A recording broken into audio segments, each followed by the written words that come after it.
कैसे आप उम्मीद ठीक होंगे। अभी चूँकि ऐसा माहौल है कि बाकायदा जैसे जलसे प्रोग्राम वगैरह होते हैं वैसे नहीं हो पा रहे हैं ताकि हम अच्छा मैसेज या कोई अच्छा पैगाम दे सकें।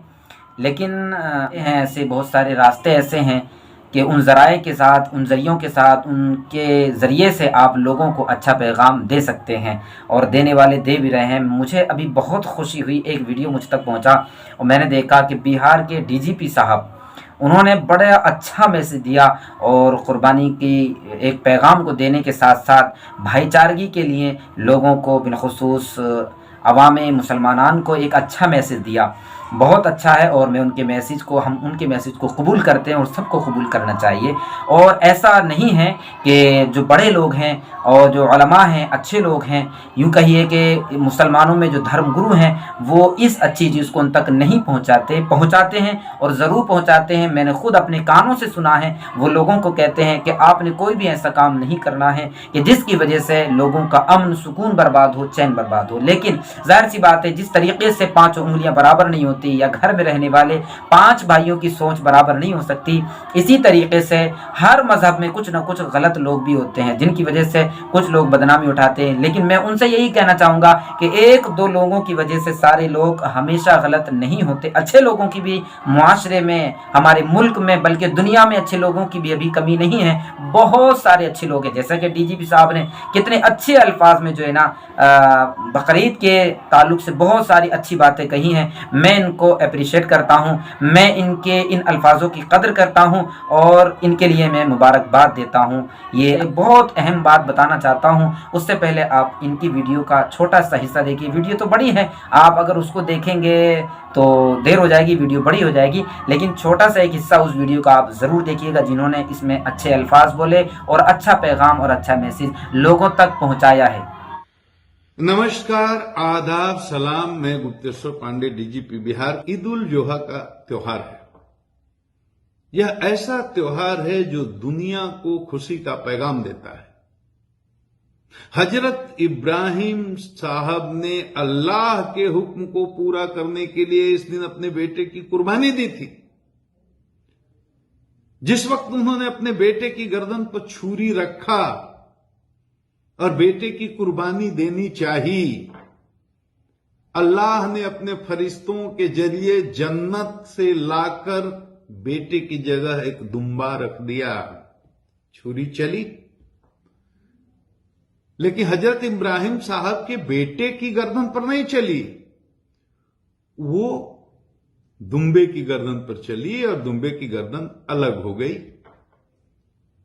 जब हजरत इब्राहिम साहब ने अपनी आंख की पट्टी खोली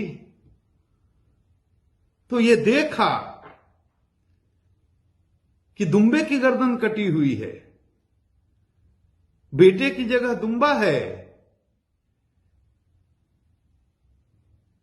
फिर क्या था, हजरत इब्राहिम साहब ने अपना सिर उठाया, आसमान की तरफ देखा और पुकारा, अल्लाहु अकबर, अल्लाहु अकबर, ला इलाहा इल्लल्लाहु, अल्लाहु अकबर, वलिल्लाहिल हम्द। इस मौके पर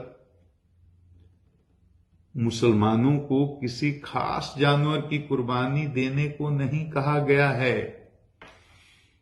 खासकर मुल्क में जिन जानवरों की कुर्बानी को कानूनी जुर्म कहा गया है या माना गया है, उन जानवरों की कुर्बानी नहीं देनी है।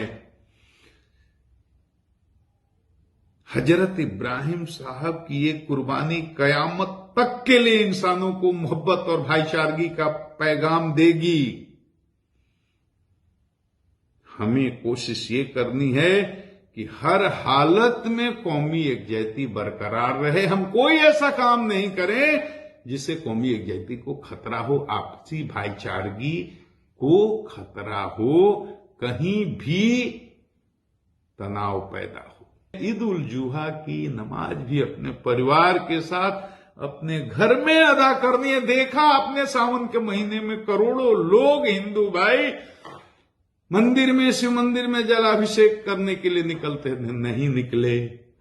रामनवमी का जुलूस नहीं निकला। अरे अमरनाथ की यात्रा तक रद्द हो गई।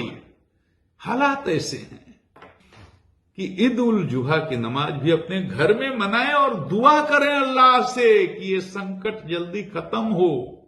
मुझे पूरा यकीन है आपकी दुआ कबूल होगी। कोरोना जाए, पूरी दुनिया से जाए, अपने मुल्क से जाए, अपने बिहार से जाए, और फिर वो खुशियों के दिन वापस लौटें कि हम अपने अपने धार्मिक स्थलों पर जाकर के अपने मन के हिसाब से इबादत कर सकें।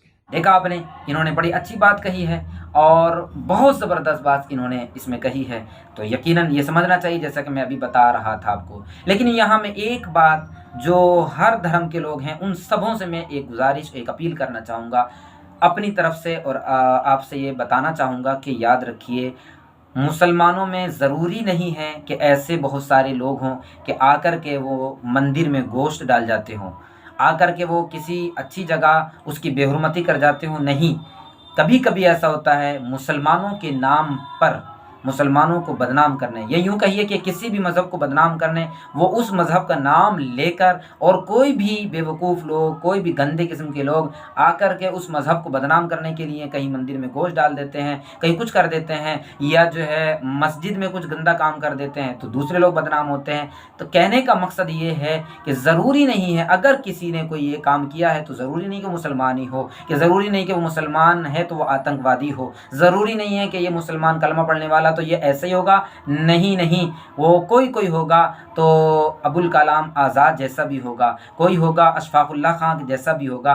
ज़रूरी है कि कोई उनके तरह निकल करके इस माशरे में आएगा। और बहुत सारे लोग हैं जो अच्छा काम, अच्छे मैसेज अपने ज़रिए से कौम तक पहुँचाते रहते हैं। ये ज़रूरी नहीं है किसी ने कुछ किया और थोप किसी के ऊपर देना चाहिए। बहुत अच्छे से जांच करना चाहिए, और बहुत होता भी है, बसा औकात जांच होती है इंसाफ के साथ। जब जांच होती है तो पता चलता है कि तो मुसलमान नहीं था, कोई और था। पता लगता है कि ये काम हिंदू ने नहीं किया, ये तो किसी और ने किया। तो यकीनन मुल्क का चैन कोई अच्छा बर्बाद करना नहीं चाहेगा। जो गलत लोग हैं वो ही मुल्क का चैन बर्बाद करना चाहते हैं।